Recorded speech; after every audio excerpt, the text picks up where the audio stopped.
नहीं है। बड़े भाई हैं खेसारी लाल यादव जी, हमारे सीनियर। दोस्तों आप लोग देख रहे हैं प्रो बाइस 1 मिलियन। तो फिर से एक बार स्वागत है प्रो बाइस 1 मिलियन में। आज रितेश पांडे जी का एक मैंने इंटरव्यू देखा। मैंने उस पर पूछा गया कि खेसारी लाल यादव का उंगली क्यों किए फैंस को बुरा लगा है। और रितेश पांडे जी ने बोला कि मैंने उंगली नहीं किया है, लोग ऐसे समझ रहे हैं कि तो कोई बात नहीं, मतलब तो उनको इस बात का पछतावा है कि हालांकि उसका वीडियो उन्होंने खेसारी लाल यादव के बड़े भाई ने बता दिया इंटरव्यू के से। सीनियर बताए हैं, खेसारी लाल यादव को रिस्पेक्ट भी दिए हैं।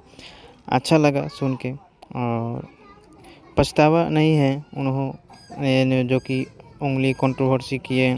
और कोशिश किए जा रहा है कि कंट्रोवर्सी ना हो, लेकिन से नहीं इंटरनेशनल है। लेकिन खेसारी लाल यादव और रितेश पांडे जी का एस्टिमेट देख करके पता चलता है कि कोई बात नहीं हुआ है, शूटिंग हो रहा है। और आप लोग बता दें कि एक दिन में 2-3 गाने शूटिंग किए जा रहा है, जो कि 10 रसियन नज़र आने वाली है इस गाने में। जब तक लिए अपना राय कमेंट बॉक्स में बताइए।